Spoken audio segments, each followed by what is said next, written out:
Hi, I'm Eric, and I work at a mutual funds firm. The company I work for is wonderful. The pay is good, and they even provide corporate housing as well. I share my apartment with my beautiful wife Sonia, who I met back in high school. From the moment we met, we both fell in love with the other. And after we graduated from college, we got married. Every day I would come home from work to the smell of something amazing being cooked by Sonia. Hello, Sonia. I'm home. Oh, hello, Eric. I'm glad that you're home. Something smells great. What are you making for dinner? I'm making a roast. It's been cooking for hours. I'll go get cleaned up, but I can't wait to dig in. You're such an amazing cook. It was wonderful. We would spend our evenings together either talking about our days or watching a movie. Some nights we would go for long walks in the nearby parks and just enjoy spending quality time together. One day, I had left my lunch at home, and Sonia noticed right away and brought it to me. Hey there, Eric. I noticed that you left your lunch at home, and I figured that since I had no plans for lunch today that I could bring it, and that we could go have lunch together in the park. Thank you so much. That's a wonderful idea. I just have to run some paperwork up to the next floor, but when I come back, we can head out. While I was away from my desk, my boss came over and instantly noticed my wife. Hello there, beautiful. I haven't seen you around here before. Is there something that I can do to help you? Oh, hi there. My name is Sonia, and I brought my husband Eric his lunch that he forgot at home. Do you work with my husband? Wow, you're Eric's wife? My name is Wayne, by the way. I didn't know that he was married to such a gorgeous woman. Are you sure that there isn't something I can help you with, though? No, I'm all good, thanks.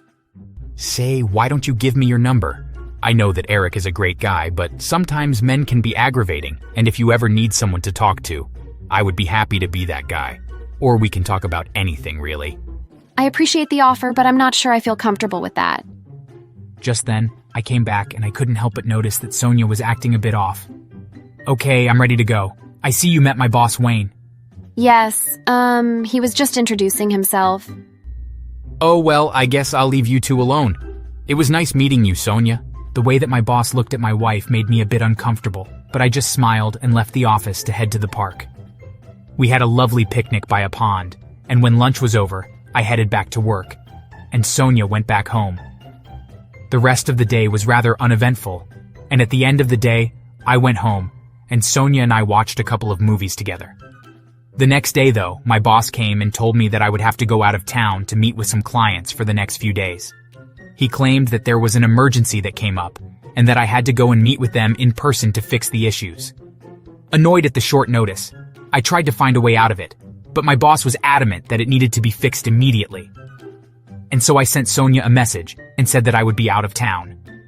It was very short notice, but she was understanding and wished me luck on my trip. To be honest, when I met with the clients, though, they were rather confused as to why we couldn't have had our meetings through email or online. But at any rate, I managed to soothe their concerns and fix their issues, and then headed back home. From then on, it seemed like at least once a week, Wayne would find an excuse to send me on overnight trips to see clients. It was so bad that I think I spent more than half the week away from home. Sonia was very understanding, and we did make up for the amount of time apart by making the most of the time when we were together. But I slowly began to notice that Sonia was becoming a bit distant when we were together.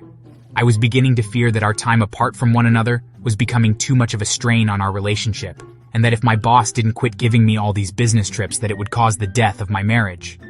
Hey Wayne, why do you keep giving these assignments to me?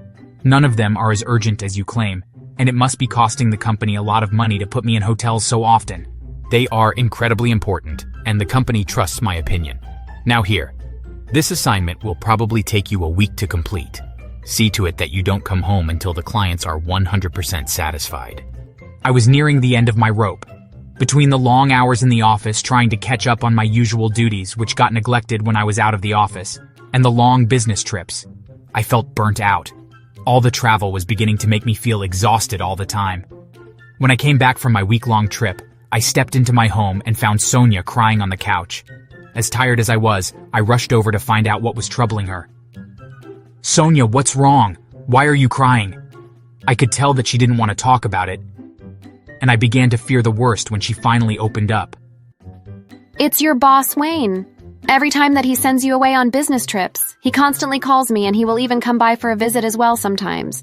At first, I tried to ignore him, but he was so insistent that he be allowed into the house that I got worried that if I said no, that he would fire you.